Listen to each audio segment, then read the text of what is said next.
മലയാള സിനിമയിൽ അധികം ചർച്ച ചെയ്യാത്ത സിനിമകളെക്കുറിച്ച് സംസാരിക്കുന്ന STVയുടെ മൂവി റിവ്യൂസിലേക്ക് എല്ലാ പ്രേക്ഷകർക്കും സ്വാഗതം. ബംഗാളി സാഹിത്യകാരനായ സുനിൽ ഗംഗോപാധ്യായയുടെ നോവലിനെ അടിസ്ഥാനമാക്കി ശ്യാമപ്രസാദ് രചനയും സംവിധാനവും നിർവഹിച്ച 2012 പുറത്തിറങ്ങിയ ചിത്രമാണ് അരികെ.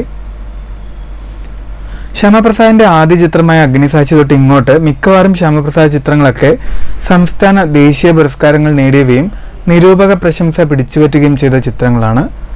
പക്ഷേ അരികെ എന്ന ചിത്രത്തിലേക്ക് വന്നു കഴിഞ്ഞാൽ ശ്യാമപ്രസാദ് ചിത്രങ്ങളിൽ വെച്ച് തീർത്തും അണ്ടർറേറ്റഡായ ചിത്രമാണ് അരികെ എന്ന് തന്നെ പറയേണ്ടി വരും. കൽപ്പന, ശന്തനു, അനുരാധ എന്നീ 3 കഥാപാത്രങ്ങളുടെ പ്രണയ നഷ്ടത്തിന്റെയും പ്രണയ നിരാസത്തിന്റെയും കഥയാണ് പ്രധാനമായിട്ടും അരികെ എന്ന ചിത്രം സംസാരിക്കുന്നത്. ശന്തനുവായി ദിലീപും കൽപ്പനയായി സംവൃതയും അനുരാധയായി മമത മോഹൻദാസും മികച്ച പ്രകടനം തന്നെ ചിത്രത്തിൽ കാഴ്ചവെക്കുന്നുണ്ട്. കോളേജ് അധ്യാപകനായ ശന്തനു തന്റെ വിദ്യാർത്ഥിയായ കൽപ്പനയുമായി പ്രണയത്തിലാണ്. ഇവർക്ക് പൂർണ്ണ പിന്തുണയുമായി കൽപ്പനയുടെ സുഹൃത്തായ അനുരാധയും ഒപ്പമുണ്ട്. പലപ്പോഴും കൽപ്പന ശന്തനുവിന് അയക്കുന്ന കത്തുകളൊക്കെ എഴുതുന്നത് അനുരാധയാണ്. താൻ ഏറ്റവും കൂടുതൽ സ്നേഹിച്ച ഒരാളിൽ നിന്നും സ്നേഹം തിരിച്ചു കിട്ടാതെ വരുമ്പോൾ സ്നേഹമെന്ന കോൺസെപ്റ്റിനോട് തന്നെ വിശ്വാസമില്ലാതായി തീരുന്ന അനുരാധയുടെ ഒരു ഭൂതകാലവും ചിത്രം നമുക്ക് കാണിച്ചു തരുന്നുണ്ട്. കൽപ്പനയും ശന്തനുവും തമ്മിലുള്ള പ്രണയബന്ധത്തിൽ വീട്ടുകാർക്ക് എതിർപ്പാണുള്ളത്.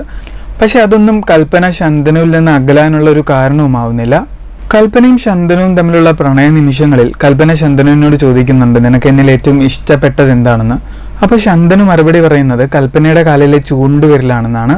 അങ്ങനെ ഇരിക്കെ കൽപ്പനയ്ക്ക് ഒരു അപകടം പറ്റുകയും അതിനുശേഷം ശന്തനുവിനെ കാണാൻ കൂട്ടാക്കാതിരിക്കുകയും ചെയ്യുന്നുണ്ട്. ആ അപകടത്തിൽ കൽപ്പനയിൽ ശന്തനുവിന് ഏറ്റവും പ്രിയപ്പെട്ട കാലിലെ ചൂണ്ടുവിരൽ ചതയുന്നുണ്ട്. ചിലപ്പോൾ ശന്തനുവിനെ കാണാതിരിക്കാനുള്ളൊരു കാരണവും അതാവാം.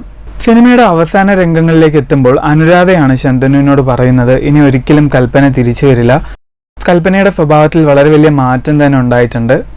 കൽപ്പനയുടെ ഇത്തരത്തിലുള്ള പെരുമാറ്റം കാരണം സ്നേഹത്തിലുള്ള വിശ്വാസമില്ലായ്മ വീണ്ടും കൂടുകയാണെന്ന് അനുരാധ പറയുമ്പോൾ ശന്തനു അനുരാധയോട് പറയുന്നുണ്ട്, ഈ ലോകത്തുനിന്ന് ഒരിക്കലും സ്നേഹം ഇല്ലാതാവുന്നില്ല, ആളുകളുടെ കാഴ്ചപ്പാടിൽ മാത്രമാണ് മാറ്റം ഉണ്ടാവുന്നത്.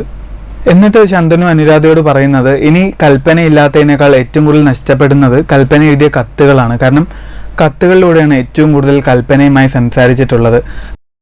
ഈ ശന്തനു പറയുന്നത് കേൾക്കുമ്പോൾ അനുരാധയ്ക്ക് കൂടുതൽ അമ്പരപ്പാണ് ഉണ്ടാവുന്നത്. കാരണം കൽപ്പന എഴുതിയ കത്തുകളെല്ലാം മിക്കവാറും എഴുതിയത് അനുരാധ തന്നെയാണ്.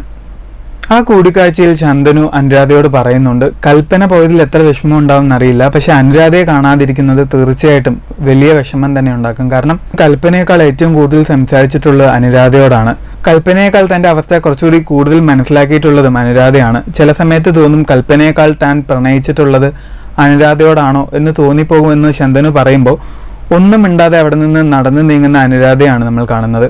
കുറച്ചു ദൂരം നടന്ന ശേഷം അനുരാധ തിരിച്ച് ശന്തനുവിനെ നോക്കുന്നിടത്താണ് സിനിമ അവസാനിക്കുന്നത്. ഈ ലോകത്ത് നിന്നും സ്നേഹം ഒരിക്കലും നഷ്ടപ്പെടുന്നില്ല എന്ന ശന്തനുവിന്റെ ഹോപ്പിനുള്ള ഒരു മറുപടി കൂടി ആവുന്നുണ്ട് അനുരാധയുടെ ആ തിരിച്ചുനോട്ടം. ഈ ലോകത്ത് സ്നേഹം അവസാനിച്ചു എന്ന് കരുതുന്ന, കഥകളിലും സിനിമകളിലും മാത്രമേ സ്നേഹമുള്ളൂ എന്ന് കരുതുന്ന അനുരാധ ഒരു വശത്ത്, തനിക്ക് ഏറ്റവും വലിയ അമളി പറ്റിയിട്ടും ഈ ലോകത്ത് സ്നേഹമുണ്ടെന്ന് വിശ്വസിക്കുന്ന ശന്തനു, സ്നേഹത്തെ ഇപ്പോഴും കളിതമാശയെ കാണുന്ന സൂപ്പർഫിഷ്യലായ പ്രായത്തിന്റെ മാത്രം ഒരു അനിവാര്യതയെ കാണുന്ന കൽപ്പന ഒരു വശത്ത്.